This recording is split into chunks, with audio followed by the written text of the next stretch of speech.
And as we continue to wait for some of those details, we're going to take you to Seminole Heights. 10 Nightside anchor Katie McCall is there this evening. Katie.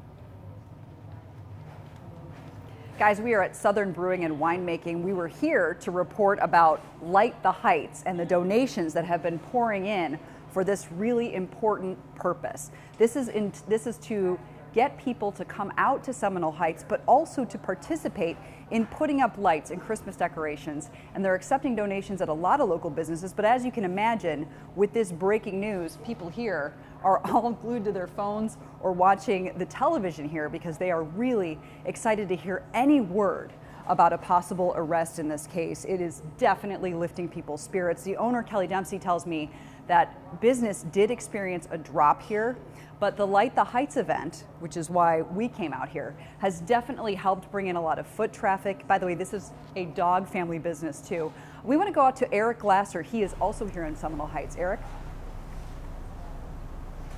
Oh, Katie, you know, the Light the Heights program is so great for a couple of reasons. Not only does it give people an opportunity to participate in the season by finally lighting up their houses and feeling safe enough to go outside and do so.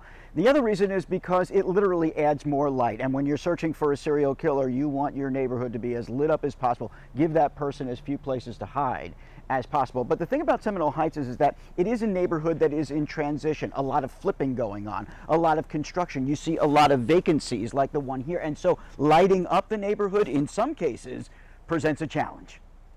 I leave them on all the time. Jennifer Ernst is doing her part to light the heights. She and her neighbors watching each other's backs as they string lights and ornaments along their roof lines and porches. Definitely makes me feel a little bit safer to have the front porch as bright as possible. But Jennifer hopes maybe the folks behind the Light the Heights effort can also do something about houses like this one, right across the street from hers. Vacant, dark as can be after sundown.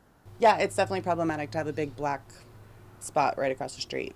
So there's only so much I can do on my own. But I think the Light the Heights effort is a step in the right direction. Folks like Jennifer know how important lighting up the neighborhood can be. The suspect using the cover of darkness to kill his victims and to get away. Jennifer could hear the gunshots from the last shooting just 2 blocks from her house and can't help but wonder, you know, if there had been more lights, maybe that would have helped them. The issue in some cases is electricity. Several vacant houses in the Heights have no power, so lighting them up would require solar-powered decorations, or maybe a projection light powered by and paid for by a neighbor. At this point, Jennifer says she wouldn't mind footing the bill. It's kind of a drop in the bucket at this point. You know, safety is paramount.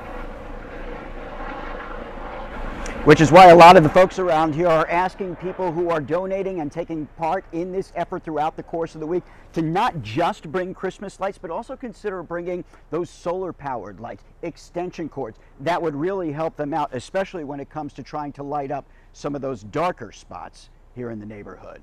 Reporting live in Seminole Heights, Eric Glasser, 10 News.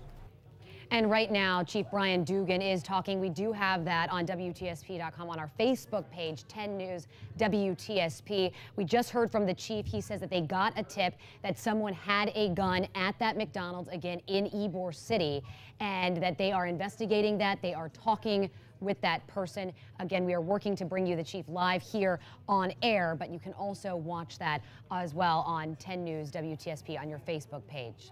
Getting back to this donation drive to Light the Heights, these are some of the places where you are able to drop off the items that they need. And it's not just those lights that they're asking for. All of these locations are near Hillsborough Avenue and I-275. There are restaurants, there are service centers that are taking your donations. We have that list, again, on our free 10 News app. Just be sure to check when that location closes. And again, here are some of the items that they need. New and used Christmas lights. You can also donate extension cords, yard stakes, projectors, solar-powered lights, and projectors for those vacant houses that Eric showed you again on WTSP.com. We have that list.